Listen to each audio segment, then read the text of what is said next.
Assalamualaikum warahmatullahi wabarakatuh. Perkenalkan, kami dari Kelompok 1 ingin mempresentasikan hasil diskusi kami, yaitu tentang Pancasila sebagai sistem etika. Perkenalkan, saya sebagai moderator, Febres Valentino. Saya Tegar Minaktaria sebagai pemateri. Saya Wijaya Besari sebagai pemateri. Saya Nyanyi Mata sebagai pemateri. Saya Retno Saputra sebagai pemateri. Saya Mangkiri Hidayani sebagai pemateri. Itu dia perkenalan diri dari kami. Kita akan masuk acara intinya. Dari materi mengenai Pancasila sebagai sistem etika, ada beberapa kasus yang memperlihatkan keterampilan individu atau kelompok dalam merumuskan solusi atau atas problem moralitas bangsa. Misalnya, kepatuhan membayar pajak, mencegah korupsi, dan lain-lain dengan pendekatan Pancasila. Terus jawaban atau solusi untuk upaya pencegahan korupsi, salah satu upaya yang dilakukan oleh pemerintah dalam melakukan pemberantasan korupsi adalah melalui tindakan pencegahan. Salah satu tindakan pencegahan yang dimaksud agar masyarakat memiliki benteng diri yang kuat guna terhindar dari perbuatan yang mencerminkan tindakan korupsi di dalam kehidupan sehari-hari mereka. Upaya pencegahan tindakan korupsi dilakukan oleh pemerintah berdasarkan nilai-nilai dasar Pancasila dalam pencegahannya tidak bertentangan dengan nilai-nilai Pancasila itu sendiri. Adapun tindakan dari pencegahan yang dilakukan oleh pemerintah dalam melakukan upaya pemberantasan korupsi di wilayah negara Indonesia, diantaranya yang pertama yaitu penanaman semangat nasional, yang kedua yaitu melakukan penerimaan pegawai secara jujur dan terbuka, yang ketiga himbauan kepada masyarakat, dan yang terakhir yaitu penguasaan kesejahteraan masyarakat. Selanjutnya yaitu yang kedua, pembayaran pajak yang sama antara penduduk kaya dan miskin. Kebijakan pemerintah juga adil dalam memperlebar kesenjangan antara penduduk kaya dengan miskin, karena pemerintah yang menentukan upah minimum bagi para pekerja. Dalam hal penentuan kebijakan tersebut, pemerintah seringkali dirasa lebih memihak kepentingan pengusahanya. Artinya, tidak ada penekanan yang tegas terhadap bisnis terkait dengan pembayaran upah minimum yang telah ditentukan. Demikian juga hal perpanjangan setiap warga negara dikenai wajib pajak, memandang status ekonomi kaya atau miskin. Tidak ada bebasan pajak bagi warga miskin, tetapi ada amnesti pajak bagi warga kaya. Pada prinsipnya, negara wajib mengentaskan kemiskinan dan menjamin kesejahteraan bagi setiap warga negaranya. Kehadiran warga negara secara penuh melalui regulasi yang mengutamakan kesejahteraan dan kesejahteraan rakyat tidak akan mampu membedakan gambaran antara kaya dengan miskin. Dalam kasus ini, sila kelima tempat dijadikan solusi atas lebarnya yang membingungkan antara masyarakat kaya dan miskin. Keadilan sosial bagi seluruh rakyat Indonesia mengandung maksud bahwa setiap penduduk Indonesia berhak mendapatkan penghidupan yang layak sesuai dengan amanat Undang-Undang 1945 dalam setiap lini kehidupan. Mengandung arti yang adil terhadap sesama, penghormatan dan menghargai hak-hak yang lain, kemakmuran yang merata potensi masing-masing. Segala usaha diarahkan kepada potensi rakyat, memupuk perawatan dan peningkatan kualitas rakyat sehingga kesejahteraan secara merata tercapai. Berikutnya ada kasus yang ketiga, yaitu kasus Nenek Minang pada tanggal 19 November 2009. Nenek Minang, 55 tahun, dihukum oleh PN Purwokerto selama 1 bulan 15 hari penjara dengan masa percobaan 3 bulan. Dia dinyatakan bersalah karena memetik 3 buah kakao di perkebunan milik PT Rumput Sari Antar atau RSA. Haji Barang, Banyumas. Selama konferensi dengan agenda penyelesaian berlangsung penuh keharuan, apalagi Ketua Majelis Hakim Musli Bambang Lukmono SH terlihat menangis saat membacakan vonis kasus Pokmina yang divonis 1,5 bulan kurungan dengan masa percobaan 3 bulan akibatnya mencuri 3 buah kakao. Melihat dari kasus Nenek Mina tersebut teringat oleh kita salah satu butir Pancasila yang berbunyi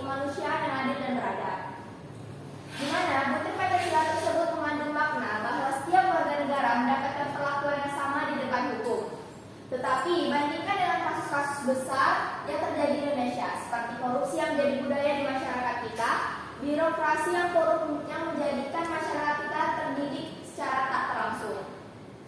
Semua urusan bisa lancar jika ada uang suap. Masalah jeratan hukum bisa dibantu dan direkayasa dengan bantuan uang. Kemanusiaan yang adil dan beradab mengandung makna bahwa setiap warga negara mendapatkan perlakuan yang sama di mata hukum karena Indonesia berdasarkan atas negara hukum. Mengakui persamaan derajat, persamaan hak dan kewajiban, persamaan antar sesama manusia. Menempatkan manusia sesuai dengan hakikatnya sebagai makhluk Tuhan dan menjunjung tinggi nilai kemanusiaan. Bertingkah laku sesuai dengan adab dan norma. 2. Ilustrasikan penempatan Pancasila sebagai sistem etika dalam kehidupan berbangsa dan bernegara.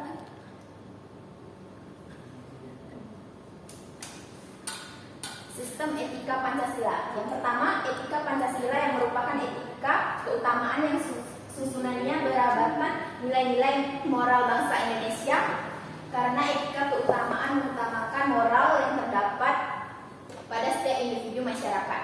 Yang kedua, etika Pancasila sebagai etika teologis yang menjadikan Pancasila sebagai pedoman setiap masyarakat Indonesia untuk mencapai segala tujuan dan cita-cita. Yang ketiga, etika Pancasila yang merupakan etika deontologis sebagai penuntutan dalam menumbuhkan kesadaran dalam mengimplementasikan Pancasila kepada generasi bangsa, khususnya generasi muda Indonesia, untuk persiapannya menuju masa depan.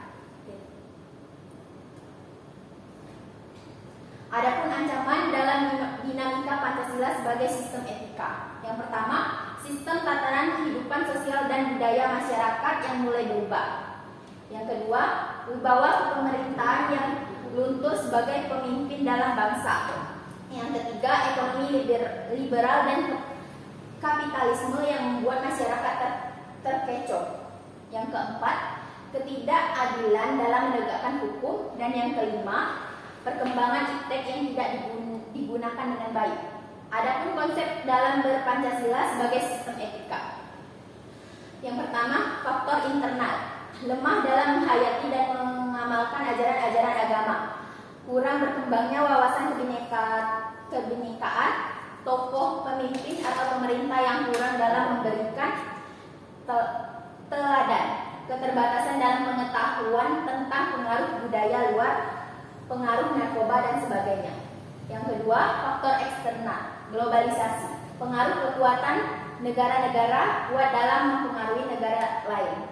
Selanjutnya yang ketiga, bangun argumen dan menemukan penyebab penyimpangan atas Pancasila sebagai sistem etika pada zaman Orde Lama, Orde Baru, dan era Reformasi. Pada masa Orde Lama, pertama MPRS mengangkat Insinyur Soekarno sebagai presiden seumur hidup. Kedua, pemimpinan lembaga-lembaga negara dijadikan menteri-menteri negara. Ketiga, demokrasi yang berkembang adalah demokrasi terpimpin. Berubahnya arah politik luar negeri dari bebas dan aktif menjadi politik yang memihak salah satu blok. Selanjutnya, masa Orde Baru tahun 1996 sampai 1998. Dalam praktek pemilihan umum terjadi pelanggaran, misalnya A. Terpengaruhnya pilihan rakyat oleh campur tangan birokrasi. B. Panitia pemilu tidak independen. C. Kompetisi antar instan tidak leluasa. D. Penghitungan suara tidak jujur. Di bidang politik antara lain A.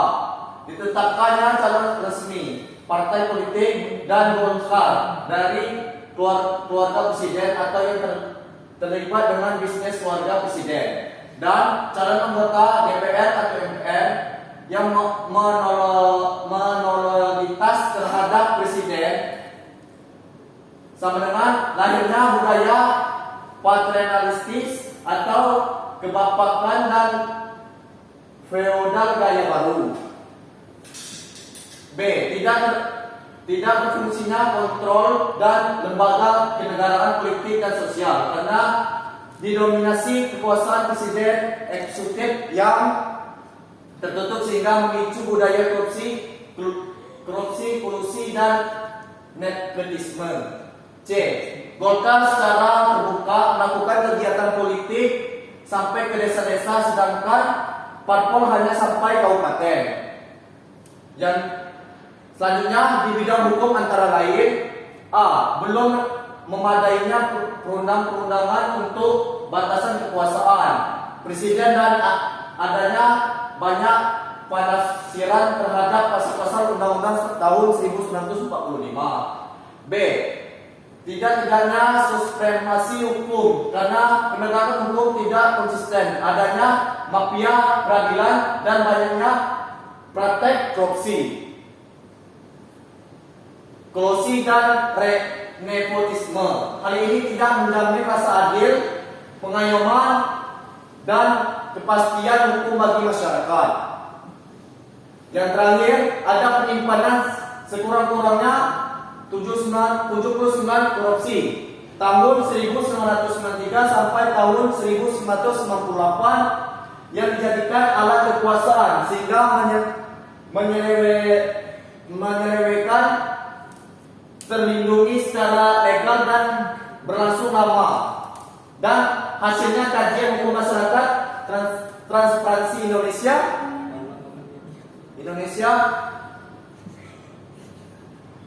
dan selanjutnya pada era reformasi belum terlaksanakannya kebijakan pemerintah Habibie karena pembuatan perundang-undangan menunjukkan secara tegas tergesa-gesa. Sekaligus perekonomian menunjukkan perbaikan dibandingkan saat jatuhnya Presiden Soeharto. Selanjutnya, kasus pembubaran Departemen Sosial dan Departemen Penerangan pada masa pemerintahan Abdurrahman Wahid. Menciptakan persoalan baru bagi masyarakat banyak karena tidak dipikirkannya penggantinya. Ada perseteruan antara DPR dan Presiden Abdurrahman Wahid yang berkelanjutan nomor 1 dan 2 berkaitan dengan kasus Brown Gate dan Blok Gate. Kemudian MPR memberhentikan Presiden karena dianggap melanggar hukum negara baik pada masa pemerintahan Abdurrahman Wahid maupun Megawati. Belum selesaikannya masalah konflik Aceh, Maluku, Papua, Kalimantan Tengah dan ancaman disintegrasi lainnya. Belum maksimal penyelesaian masalah pemerintahan KKN, kasus-kasus pelanggaran HAM, terorisme, reformasi, birokrasi, pengangguran, pemulihan investasi, kredibilitas aparatur negara, utang domestik, kesehatan, dan pendidikan serta kerukunan beragama. Sekian, itulah presentasi yang bisa kami sampaikan. Apa ada salah